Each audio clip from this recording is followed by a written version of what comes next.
studious, very smart, very hardworking, very good. Somewhere along the line in their careers, they're being stopped short. And that's another problem, too, that I think hurts Mongolia in a lot of ways. Mm-hmm. Well, previously you've worked as a lecturer and a teacher at a number of institutes before coming to Mongolia, right, back in the United States. Yeah.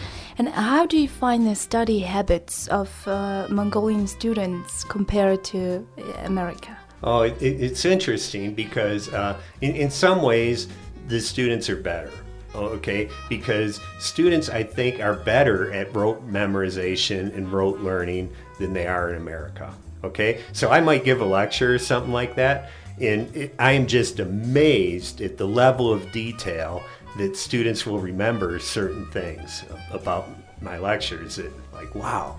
But on the other hand, if you ask them what it all means, or put it all together, or summarize it in 2 sentences or something like that, it's like people have a really hard time with that. So I think that students need to focus more on critical thinking and think what this all means when you put it all together. And all the main points. Yes, and what are the main points, not just the details of it. But I think here again, and this is probably a throwback to the socialist times, where I have students even sometimes, they want to bring me in candy or vodka or something like that and change their grade or something like that, you know, and it's like, no, that doesn't work with me, Okay. you know. You want to get an A, you have to do A work, you know. You want to Exactly. pass a class, you have to do your homework. And even at the graduate level, I see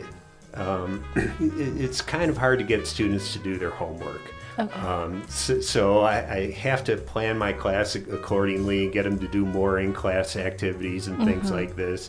And like I say, try to engage them more. Sure.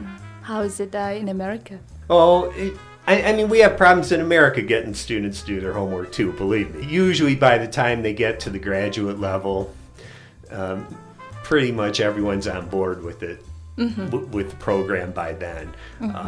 But there's just a higher percentage of people here in Mongolia that just have gotten away with things for so long, for so many years, that they think that that's normal course. I'm sure the good teachers, as yourself, have your own way of encouraging them or motivating them. What would be the motivation? Oh, motivation?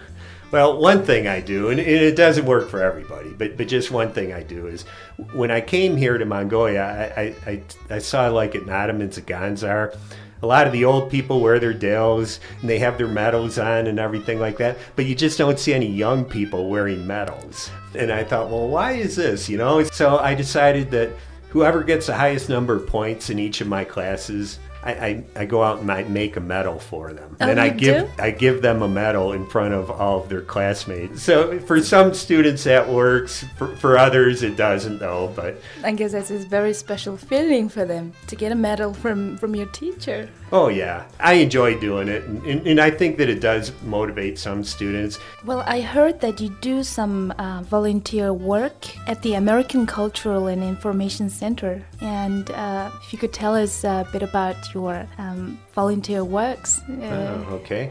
Well, I do a monthly book club there, the Business Book Club, and we meet on the third Tuesday of every month at 6:30 p.m. And we read a book that... Is it accessible for all public, or? I try to find books that you can download online, yes. In the book we're reading now, it's called Liar's Poker by Michael Lewis, and it's about working on Wall Street in the 1980s. Okay. And how do you promote these events? Well, we have a Facebook group, UB Business Book Club, that anyone Okay. can join, and we make announcements there. And also the American Culture Center always has the information there for us. So anyone who's interested, they can join. Oh, yeah. Great. We read a book and then come and discuss it. And even if you don't read the entire book, you're welcome to come to the discussion. But so I do that, and I also do an occasional study group for online courses. There's these free online courses now. They call them MOOCs. Free online course. Yes, for massive open online courses. And these are becoming popular within the last 2 years or so. And usually I try to, once a semester, lead a study group at the American Culture Center. I've done 2 of them for business strategy class. I've done 2 writing courses now. And right now I'm helping another teacher from the IFE. Her name's Gorma Jamian. And we're leading this study group for people that want to become English teachers. I see. Or people that are English teachers and want to learn new methods. And it's a 5-week course. It's entirely online. It's free. And we just lead a study group that meets once a week and gets together and helps people study, because these online courses actually require different study habits than what you need to get through college or something like that. It requires a lot more self-discipline, and so we try to help people through their first course, and then if people want to take more, they can. And I presume those who needs to have a lot of passion for that. Oh yeah. In order to get more discipline. Yeah. Oh yeah. And that's a really great thing that you're doing. And will that be also publicly accessible? Or? Oh, yeah. In fact, we have a Facebook group for that one. It's called UB English Language Teachers. And can the students who wants to improve their English language skills also join? Oh, yeah. We have some students that are studying to be English teachers that are part of it.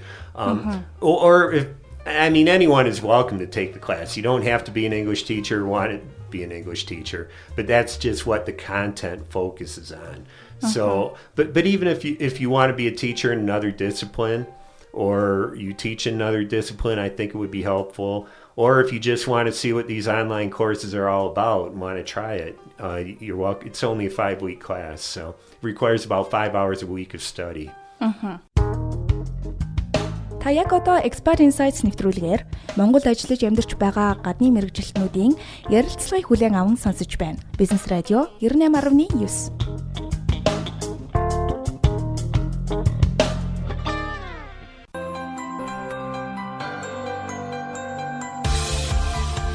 You're listening to Expert Insights talk show hosted by Nomina.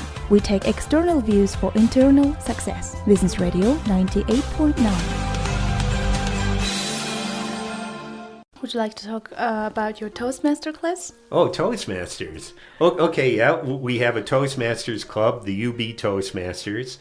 And we also have a Facebook group for that, too. It's called UB Toastmasters, and we make all of our announcements there. And we meet every Saturday at the Institute of Finance and Economics at 11 a.m., except for national holidays. And we have a really good club. I'm really proud of it. We've been around for over 2 years now. What's the purpose of the club? We do public speaking, and we do it in English. So we can really improve public speaking skills, which can help you very much professionally in a lot of ways. Not just for speaking in front of groups, but even communicating with your boss and coworkers. It can really help a lot. So our meetings have 3 parts usually. The first part is what we call table topics. You choose a random topic, you pull it out, and you have 1 minute to think about it. Then you have to come up in front of the group and speak for 1 to 2 minutes about that. So that's really good for helping you think on your feet. It's really good for job interviews even, helping you prepare for job interviews and that kind of thing. Then when people join Toastmasters, they get a book that has 10 speeches in it. And each speech has a different objective. So you can talk about whatever you want with your speech, but you just have to try to meet these objectives. And when you complete all 10 of these speeches, you get what we call the Competent Communicator Award. You get a little pin, you get a wall certificate, and your boss even gets a letter from Toastmasters saying that you completed the course. No. Yes. And so we usually have 3 or 4 of those speeches after our table topics. And then we have experienced members come up and give evaluations of those speeches for 2 to 3 minutes each. So this way everybody can learn the good things that people did with their speeches, and ideas for improvement. Then we like to give out awards here too. We like to give out little ribbons every week for the best table topics, the best speaker, the best evaluator, that kind of thing. We have a lot of applause in our meetings, so it's not a very intimidating environment at all. It's a very welcoming environment. Very nice. Yeah. I heard this is an international community, and this is one of the very important area that you're focusing on, because Mongolia, especially the young people, we're really much lacking on this skill. Oh yeah, I mean when you see Mongolia, I shouldn't generalize this much, but I just see so many speakers. They get up and they go blah blah blah blah blah blah blah. They put no emotion into their speech, no gestures, no facial expressions, and it's like they're taught this from a child in school, even because they're taught not to bring attention to themselves, you know, and so I think public speaking is very important for business and just people's own personal development, I think. So it's very important, yes. Well, we spoke about your interest in the beginning, that you like to sing a song. And have you learned any Mongolian song? Oh, I've tried to learn a couple. What sort of songs do you usually sing? Oh, there's that one about the bird that goes away and you want the bird to come back. Oh, you mean the Mongolian one? Yeah, so... Okay, would you like to try it a little bit? That would be an interesting for our Oh, you want to hear me listeners. sing? Okay. Well, if you like. I'm running, chi duga duga, I need shooting. Yeah, that's the only Mongolian song I know, and that's how I know. Well, I know a little bit about the Ulaanbaatar Gudish Namuhan Namuhan. Yeah, so that's all I know. You have a very good pronunciation. Oh, thank you. And a potential to learn Mongolian. Very fla. Yeah, bi buten san bor Mongol health na chilte. Та бүтэн сайн бүр монгол хэлний хичээлтэй байдаг. Тийм. Маш сайн байна. Сайн. Танд амжилт хүсье. Монгол хэлэнд улам сайн болоорой. Well, all right, and thank you for coming to Expat Insights in our studio. It's been a great pleasure talking to you, and I wish you big success in every area of your life. Oh, thank you. Very fla.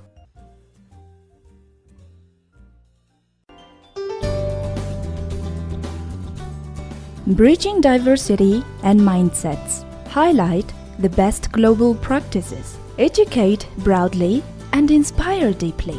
Expat Insights Talk Show every Tuesday evening at 7:15 p.m. on Business Radio 98.9.